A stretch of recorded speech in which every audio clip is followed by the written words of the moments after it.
On ne reboise pas et ça nous entraîne à une dégradation du système écologique. Par ailleurs, les océans et les mers sont devenus des théâtres de beaucoup de crimes, partant de la commercialisation de la drogue jusqu'au niveau du trafic d'enfants ou d'êtres humains.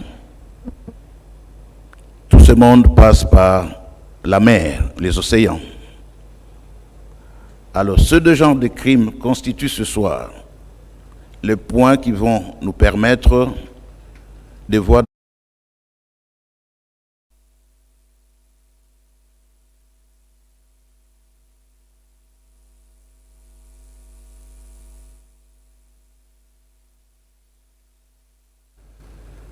On a toujours entendu parler de la piraterie. Cet après-midi, je voudrais passer la parole à Madame Chamini. Il va vous présenter le sujet dans sa globalité. Please. Si nous pouvons suivre avec beaucoup d'attention. Merci. Thank you. Okay, well, thank you, everyone. I know from my own experience as a criminal lawyer that you tend to have an easier, sleepier time with the judge after lunch than before. But I hope you'll all manage to stay awake for this last push towards the end of this excellent conference. Now, the two words on everyone's lips in recent months is climate change.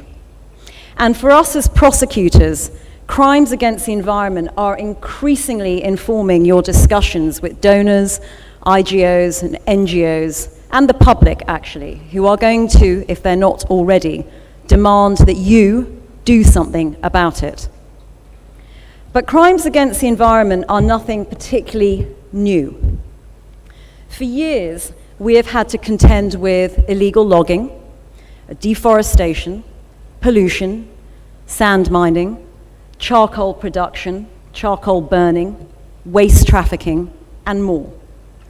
But a little bit like the poaching crisis that put Tanzania, Kenya, and Uganda under the spotlight in 2013, we perhaps aren't treating such crimes in a way or in the same way that we might treat gender-based violence, terrorism, and so on. And actually, that is for good reason.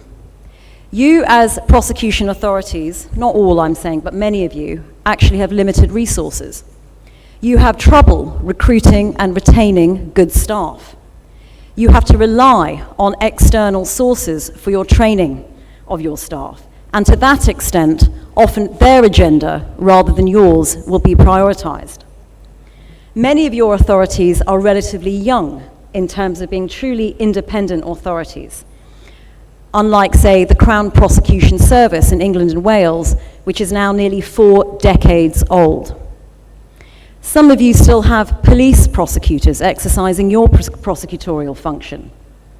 And many of you are still missing the foundational policies that any professional prosecution service must have if they are going to ensure quality service to your public.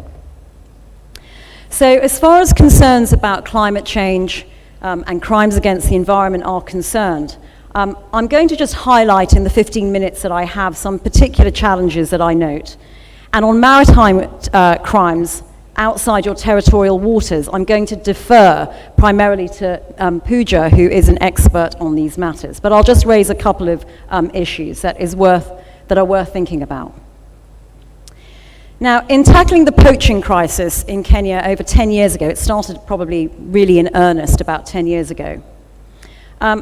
The first challenge was actually that the Director of Public Prosecutions was sharing prosecutorial powers with a wildlife agency, and I think that might sound familiar to some of you. Wildlife agencies across many countries often hold the power to at least arrest, possibly investigate, and sometimes actually prosecute such offences. And as a result, one agency might not know what the other agency is doing. You as a prosecution service may not even hear of a wildlife crime prosecution until somebody perhaps makes a complaint. It's also likely that many such matters might have been dealt with as administrative sanctions, as was the case in Angola, which only recently amended its penal code to change that picture.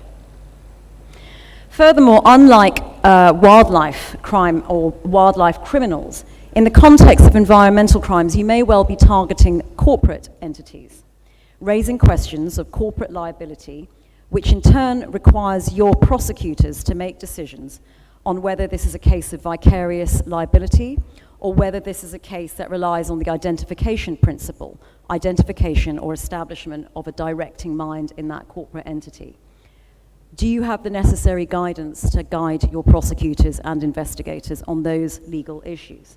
And that's assuming you even hear of those investigations if the only place they come to the first attention is going to be a ministry unrelated to yours. And turning briefly to maritime crimes, which Pooja will cover in more detail, does your country even have a law to govern crimes that are committed in the exclusive economic zone? Or crimes to commit to, or laws to cover crimes that are committed in your high seas? And is your country involved in a dispute over the demarcation of boundaries on those out there on the big blue sea?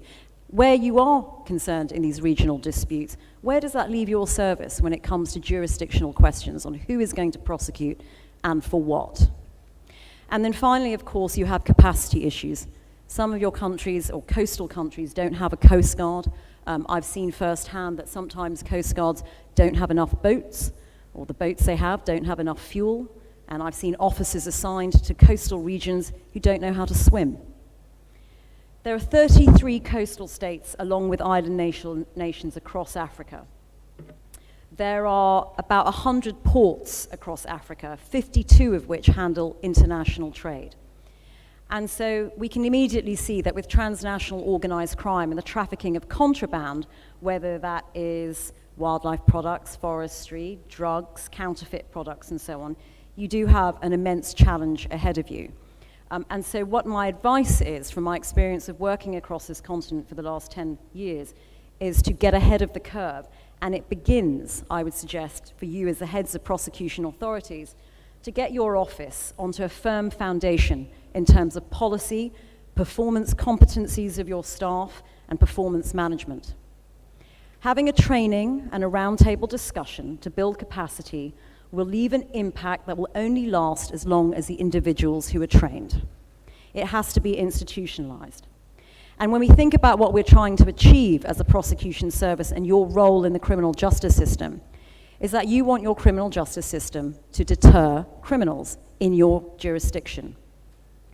You want to make it so that there can be some certainty that they will be caught, some certainty that they will be prosecuted robustly, ideally with a prosecution-led investigation, the earlier the better, that they will be tried quickly, and that when they are sentenced, the outcome is relatively predictable, certainly proportionate, certainly consistent from one end of the country to the other.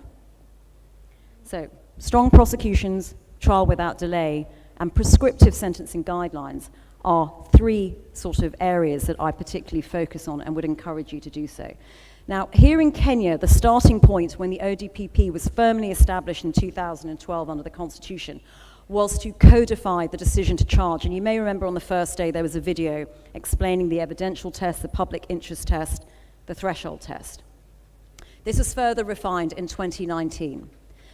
It was followed by a plea bargaining policy, a diversion policy, and more recently, a disclosure policy has been drafted governing not only the evidence you have to disclose, but also all of the unused material that is generated in an investigation, which if you are to comply with your obligations under ICCPR, the African Charter, the guidelines that were issued in 2003, Section N, on the rights of the accused and a fair trial, then the issue of disclosure does need to be codified into a policy. And often, in my experience, it's not properly executed. Considering we're going to be dealing, or you are no doubt dealing, with increasing volumes of computer data and digital material, you will be buried under the issue of disclosure by the first defense lawyer that sits up, wakes up to this issue of disclosure and exploits it. If you don't have those foundational policies in place, then I would urge you to start there. And then here in Kenya, we now have the Prosecution Training Institute, which is set to be a regional centre of excellence with curricula designed and delivered by African lawyers for African lawyers. But as I say, that decision to charge policy was actually a vital first step, setting out the basis for a prosecutor's exercise of that extremely powerful prosecutorial discretion. And on top of that was layered particular offence-specific guidance. And some of your countries may have seen the Rapid Reference Guide on wildlife crime. And you may have seen that model replicated in other areas of, or other thematic areas of crime. That has to be layered on top of a proper policy on decision to charge. Funding from agencies that I've worked for, whether they stemmed from counterterrorism or elephant protection, have all delivered on those foundational policies as a starting point. And you as heads of prosecution authorities, I would urge you, should demand it. In terms of trial without delay, again, here in Kenya, with support from the British government, and particularly a counter-terrorism division, an active case management or criminal procedure rules were delivered in 2015 under the leadership of the Chief Justice at the time. Piloted in 3 courts, it showed great promise, reducing trial times from an average of 32 months to just 9 months. And finally, prescriptive sentencing guidelines. Now, in surveys that have been conducted in many countries, some of your countries right here, Botswana, Zimbabwe, Tanzania, Kenya, wide disparities in sentencing have been observed. And I'm sure you as prosecutors will not be surprised by this. I remember one case in Zimbabwe where a young man was given 9 years for killing a python that ate his goat, where a few miles away and a few months later, another man for an identical offence was given a $400 fine. The antidote for this disparity is not high minimum sentences. The antidote sits in a sentencing policy that delivers a prescriptive or guided approach to sentencing, so that without limiting judicial discretion, it steers your judge towards a predictable and consistent outcome, and any deviation must be explained and justified. Now, all of this must rest on a strong legislative foundation, not on a human trafficking law or a wildlife law, but in laws that establish your institutions. Do they allow you to issue practice directions or binding policy? You need to start there. And of course, your criminal procedure acts and so on. If you are to deter these crimes against the environment and deter those maritime crimes that threaten Africa's blue economy, even deter crimes of rape and robbery and even shoplifting, you must create a system that is consistent in its approach. It is in the shadows of the unpredictability of the criminal justice system that corruption flourishes and incompetence goes unchecked. And so in terms of the different agencies, and I mentioned at the start, you will be dealing with different ministries, mining ministries, environment ministries, fisheries, ports, and so on. Once you have a codified decision to charge and a consistent approach, you as a prosecution agency can start a discussion with those ministries where mandates overlap on these areas of environment and maritime crime. You can realistically then seek to address those overlapping mandates and seek consensus on when cases should come to you as a national prosecution authority, when cases might tip from an administrative matter into a matter that demands a criminal prosecution. You can set out the criteria when you must be consulted, when you may be consulted, and when you will take over those proceedings. You need that foundation in place, as I keep repeating. But it is something that the Crown Prosecution Service in the UK, if you were to look at their website, you would find a model that you can potentially find useful. And then finally, very quickly, turning towards mutual legal assistance and extradition, I'll again leave that to my colleagues. But I'll leave you with this. I know that I'm talking to a mix of common law and civil law jurisdictions. None of what I've suggested is limited to common law jurisdictions. The principles of fairness, objectivity, independence, and even-handedness in the exercise of the prosecutorial discretion, they're universal principles, and I would urge you to adopt them if you haven't already. And I would urge you to demand support for getting those foundations strongly in place before you start building the house on top of what is otherwise going to be shifting sands. So I'll stop there. I think I'm within time. Yes? Okay, thank you.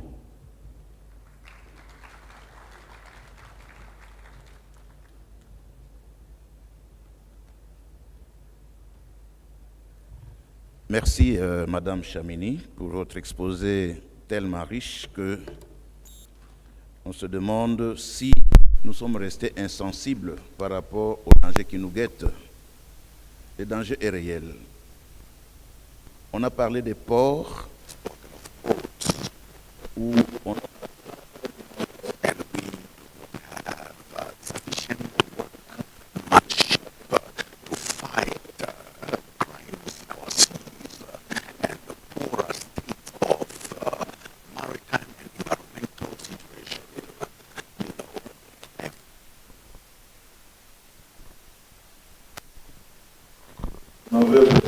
Let me take the example.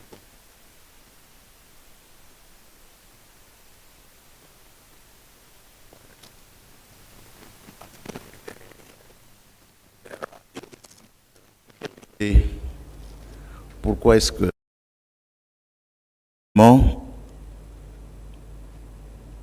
ne se met pas dans l'action pour empêcher ces crimes environnementaux?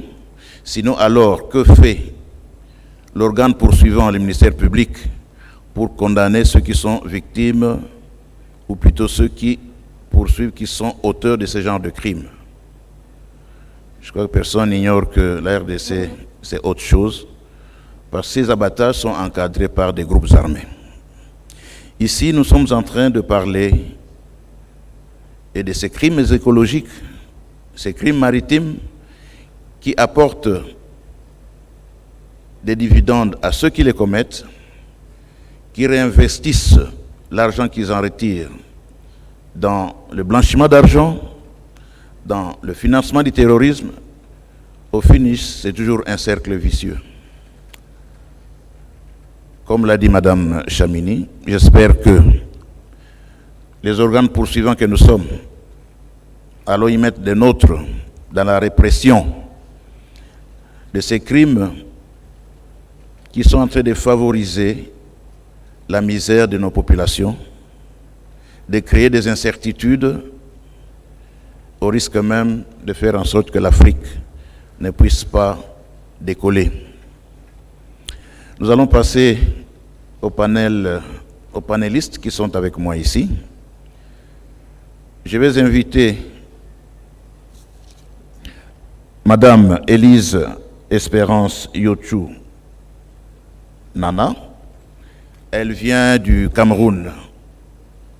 Elle est adjointe du procureur général près la Cour suprême.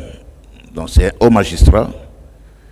Mais ce qui est intéressant, elle est aussi enseignante, elle est professeure d'université. Elle va se pencher sur ce genre de crimes environnementaux et nous avons vraiment intérêt à suivre son allocution. Professeur, je vous invite à prendre la parole.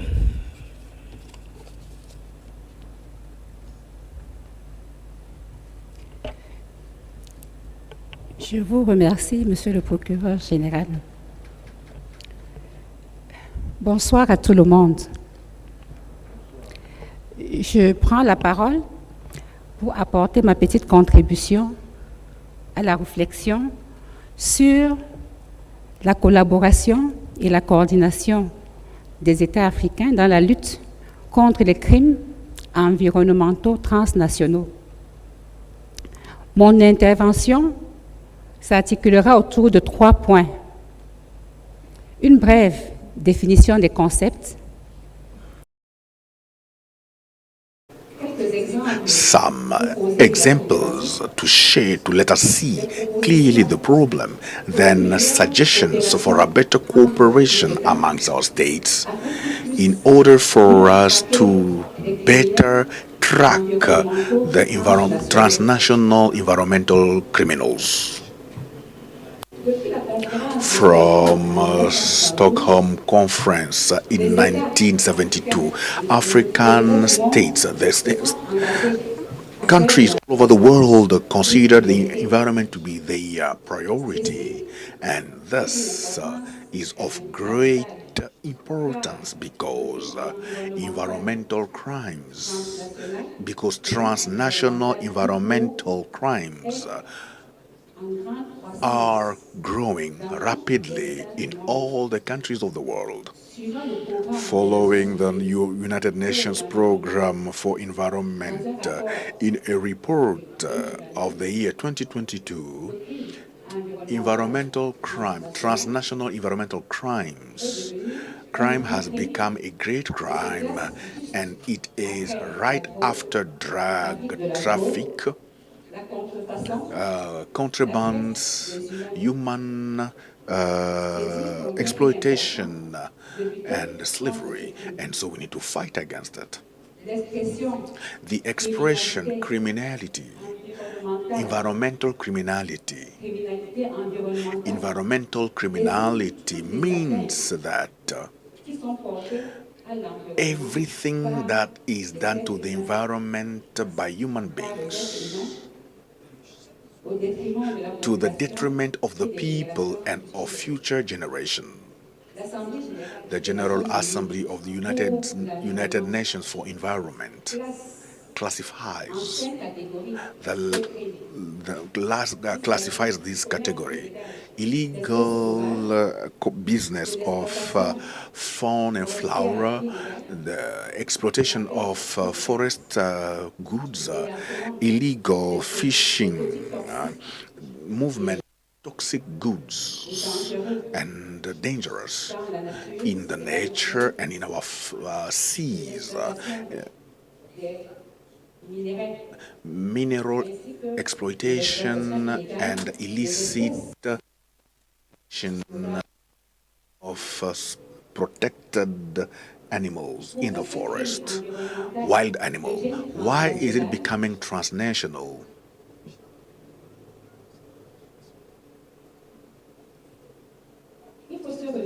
We need then to consider United Nations treaty on that was signed in the year 2000. The Article 3 of this convention states that a crime is considered transnational if it's done in more than one state, in a state, but a substantial part of its preparation, planification, and its happening and control takes place in another country, or if it is done in a state but has a criminal group, organized criminal groups that are practicing some criminal activities more than a state, or if it is committed in a state with other substantial goods from another state. And so I shall pose a question for us to better think of this problem caused by transnational environmental crimes. X is part of Cameroon and gives them a cargo with protected wild goods towards Congo. This cargo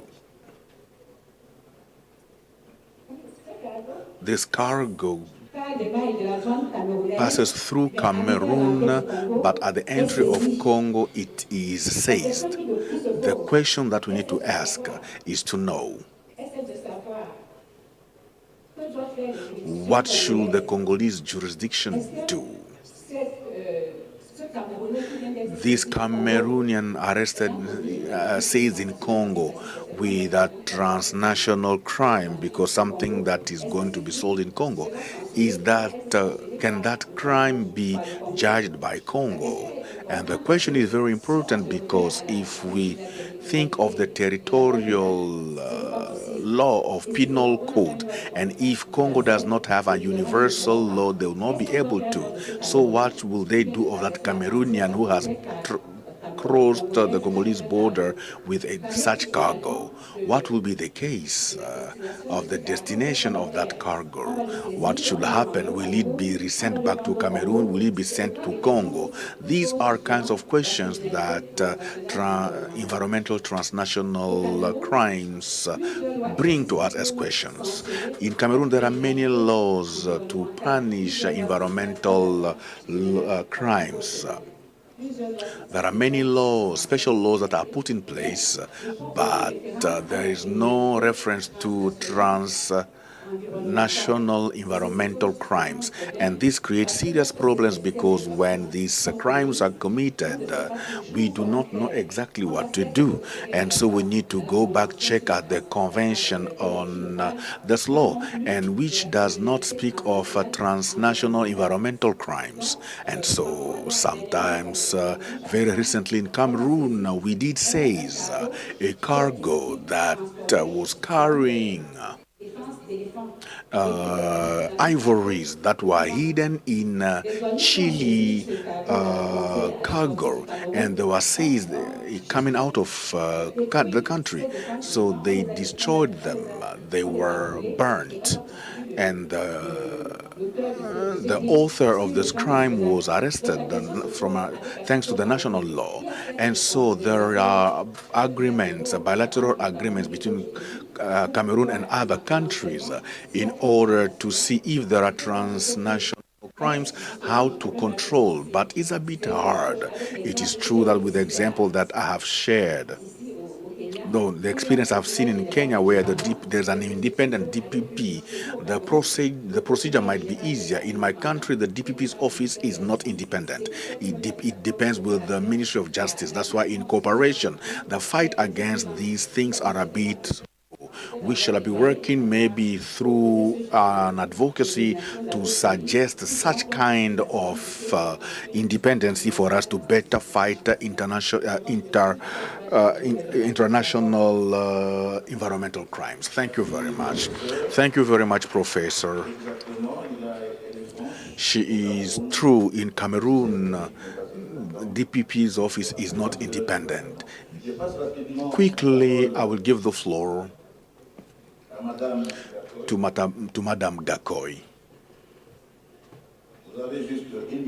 You have 1.5 minutes. She will speak about maritime crimes. Madam, you have 2 minutes. And participants, good afternoon. I'll be making a presentation on the experiences that we in Kenya have had when we are prosecuting environmental crimes. I'll have a bit of focus on wildlife and forest, and I'll tell you how we are moving into marine. I have a presentation.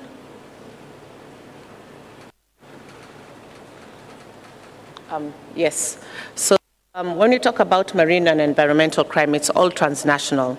And we've been here for today and yesterday, and we all know about what is transnational crime, how it affects boundaries and regions. So I won't go through that. We can start the presentation. So we all know what transnational organized crime entails, and we know its impact on our regions and our countries.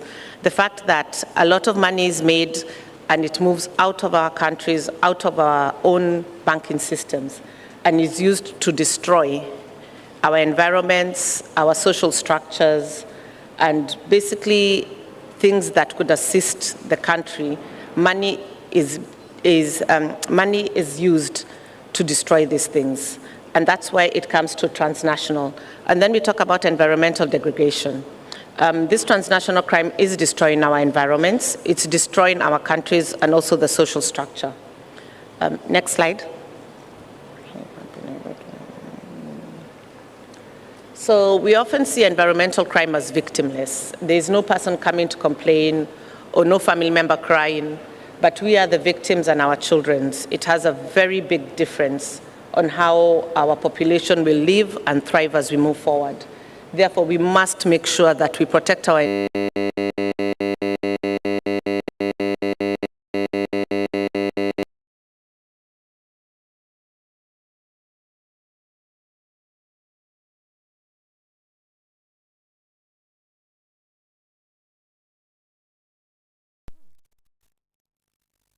and rhino horn. So one of the things that was done is that, next slide. One of the things that was done was to look at and see what could we do to improve prosecutions in this area. And we noted a few items, they're all there. And one of the main issues was at that time in 2012, 2013, prosecution was done by the Kenya Wildlife Service, and they only had 3 gazetted prosecutors. And those 3 gazetted prosecutors had to move all around the country prosecuting those offenses. And we also had a problem of scene management, chain of custody, use of experts, and basically use of experts, sorry, I can't see. Lack of data. We are not collecting data of what cases were going into and out of courts, and also we were not using technology. And then we looked and saw we had very big challenges because these were criminal syndicates, and they were basically had more money than most agencies had. Their budgets were much bigger. Their people were much better equipped. So we looked and said, what can we do about this? So we engaged our partners. We started with KWS, and we asked them, what is it that you need from us as DPP? One of the first things we did was develop a wildlife prosecution unit. We called in prosecutors from all around the country, focusing on the hotspots areas, but basically every county was trained. We wanted to see why were we not being able to prosecute and have efficient prosecution in our courts. We then started training the investigators. They hadn't had training in what we would need when we go to court. So we started training them about scene management, chain of custody, what to do when you come to court. We then looked at sensitizing the judiciary. As I said, there's really no victim to take before the court. We had to make the judiciary aware of the challenges we faced, and also where the scenes were vis-a-vis where the courts were. Oh, time is running. So the next one. So one of the things that came out of this positive change was we had higher conviction rates, and we had reduction in poaching. We were able to identify other laws that we could use. Conclusion. Yes. And also, we looked at the use of enhanced witness protection measures because these were organized crimes. And we were also able to look at following the money, and I've highlighted that there. Next. So that's our data, and we'll be able to share this with all of you. And you can see, it starts very low. When we start doing the data and collection of data and proper prosecution, it goes high, then it tempers down, because poaching has reduced. I don't know if there's another slide. Yes, those are just pictures, we can do away with that. But it just gives you a wide background of what we were doing as Kenya. Thank you very much. Merci beaucoup, Madame Gakoy. Rapidement, j'invite Madame Poja. To give the floor to Madame Poja. She's the head of legal affairs, UNDC. She's going to talk to us about maritime crime, and you only have 2 minutes, Madam, before I make the conclusion. Thank you. Please, you have the floor. 3 minutes now.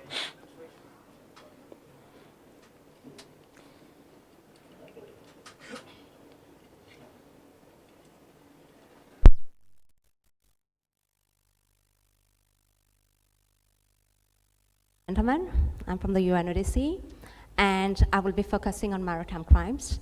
It's linked to environmental crime and transnational organized crime. It is a very complex domain, and for you to be able to gauge the kind of difficulties that we are seeking to overcome, it is easier to start with, bearing in mind the 3 minutes have been allocated to start with a couple of examples, and then hopefully I will have time to substantiate a little bit more. So in terms of the fishing vessels, in terms of the fishing sector, we want to see what kind of link, if any, there is between the fishing sector and other types of transnational organized crime, be it drug trafficking, smuggling of migrants, terrorism, breach of UN sanctions, human trafficking, so on and so forth. So let me give you a couple of examples. Firstly, 1, fishing vessels are used for the purpose of smuggling migrants, human trafficking, and other types of illicit weapon. Secondly, we've at sea transshipment. A vessel remains at sea for many years, which means goods are exchanging vessels, fishermen are changing vessels, and they never reach the port. Again, it's impossible to identify what's happening at sea. 4, transshipment between fishing vessels regarding drug trafficking has become a very common trend. 5, hiding drugs in fish carcasses or other types of fishing vessel is again becoming another type of pattern, because in light of the fact that these goods are stored in freezers, it is impossible for the dogs, the detective's dog, to detect those drugs. 7, I will skip a few. 7, there is the phenomenon of the mothership. What happened at this point is you have a ship which is outside the jurisdiction, the national jurisdiction of the state, and that mothership is actually liaising with another vessel which is within the national jurisdiction of the state. So we are catching the small vessel. Coastal states are unable to catch the mothership vessel because they remain outside the territories of the jurisdiction. The other issue that we are facing right now is because of depleted fish stocks. These have triggered a rise in supply in terms of fishing vessels being used for smuggling of migrants. So again, we can see there is a direct correlation between smuggling of migrants and fishing vessels. Those fishing vessels are not registered domestically. It is impossible again to identify where they've been unless they actually keep a proper court record. Moreover, they take a huge advantage of the legal loopholes that we have in the various legislation. For example, there is a new phenomenon that we now are facing. It's called flag hopping. So a fishing vessel will decide where the jurisdictional link is the weakest. It will register its vessel at that state, and obviously that vessel is not conducting a proper monitoring or surveillance on the high seas. So this is just to give you a few examples. Now, my focus is on the jurisdiction of the coastal states beyond the territorial waters. We all know that coastal states have jurisdiction within the 12 nautical miles. They can exercise criminal jurisdiction. But what happens when the vessel is in the exclusive economic zone? Can the coastal state actually deliver some sort of monitoring device? I want to finish, although I haven't, 1 minute, okay. I want to finish on one thing. The aim is to achieve legal finish of maritime crimes. When we are talking about a vessel at sea, there are innumerable factors that we need to take into account. Firstly, does the coastal state have jurisdiction on the vessel? Where is the vessel located? What are the nationalities of the crew? Can they actually intercept a vessel based on intelligence that they got pertaining to illegal fishing, but when they board the vessel, they find drug? Are the states benefiting from legal advice of the prosecutors prior to conducting boarding? Because when we are talking about legal finish of maritime crimes, especially fishing in relation and other maritime environmental crimes in transnational organized crime, we are looking at specific indicators, and I will end on that, and I want you to think about it. Firstly, the number of detections, how the boarding is being conducted, the modus operandi of the investigation, the type of prosecution that is conducted at the level of the state, and also bearing in mind the coordination, the cooperation, and the collaboration part of it. I would just want to end on one thing, that we've been talking about cooperation a lot, and I know it sounds almost rhetorical, but when we talk about the maritime domain awareness, when we are talking about maritime crime, this is imperative. Unless you are able to get intelligence from a neighboring states, and you are able to ensure that you're boarding that vessel based on accurate intelligence.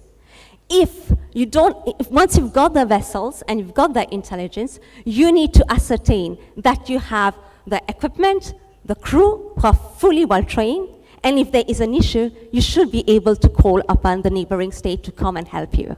So we speak about informal channels of cooperation. As far as the maritime domain is concerned, it is imperative. There is no time to actually go for the diplomatic channel and ask for advice, ask for intelligence when the law enforcement people are waiting to board that vessel. They need to have intelligence right there and then, and they need to be able to mount a successful prosecution. Thank you. Merci, Poja. Poja. Ladies and gentlemen, we don't have time. We should have started at 2 o'clock, but we started at 15 hours. When I was listening to Madam Puja, something came to mind. A ship leaves a country, passes by another country, and supposing that the second country, instead of stopping that boat, it becomes an accomplice. So the flow of mineral materials that leave one country and which arrive in another country, and if the country knows that these things have been stolen, instead of stopping the practice, they encourage it. I think we are here to enforce the law. I think law enforcement does not need to be hypocritical, but realistic. We have followed the presentation done on maritime and environmental crimes. The 4 ladies who are here had to summarize their presentations. I don't know if you can give me 5 minutes so that we can have at least 2 questions and the reactions that could be there, because we don't have time. So if there are people who are going to raise their hands to ask questions, otherwise I'm going to conclude this particular session. I think the presentations were clear. Ladies and gentlemen, all the directors of public prosecution, maritime and environmental crimes, give the perpetrators illicit benefits of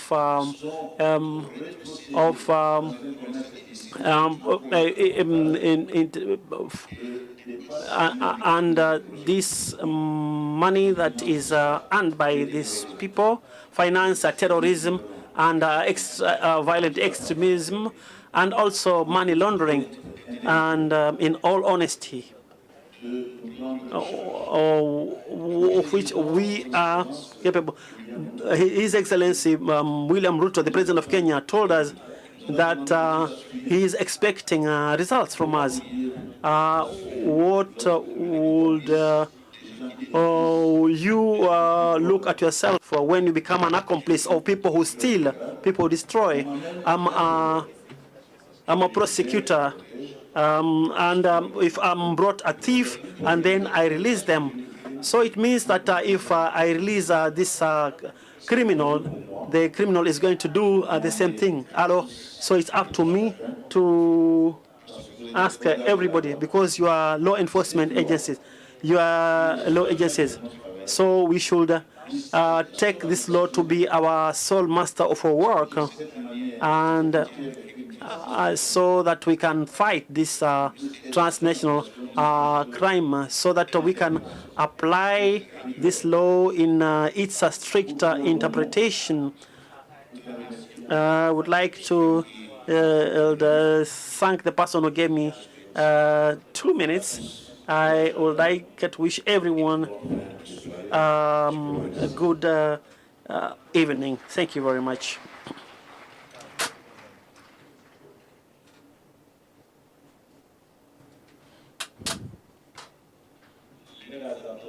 Panelists, please.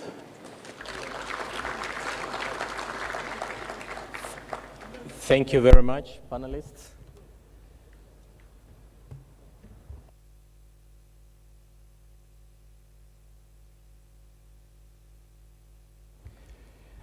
Thank you very much, panelists, and all participants. Since we didn't ask questions, we'll continue the conversation as we take tea. Let me welcome.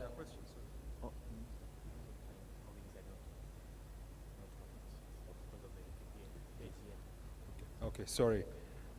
Good afternoon, ladies and gentlemen, colleagues. I think the next session is the Africa Association of Prosecutors Annual General Meeting of member countries. We will have a 15 minutes break as they bring the documentation for that. And then the Secretariat, the EXCOM, and the leadership that's headed by Egypt will come and preside over the annual general meeting. What we will ask is that the developing partners and participants who are not members, as in who are not representing any of the 43 countries that are here, to please excuse us during the AGM. The other participants who come from member countries can sit in for the AGM. I think the ones who will be part of the proceedings are the head of delegations, but the rest of their delegations can sit in and participate in the AGM. So we'll have 15 minutes and then come back here to proceed with the AGM. Thank you, ladies and gentlemen.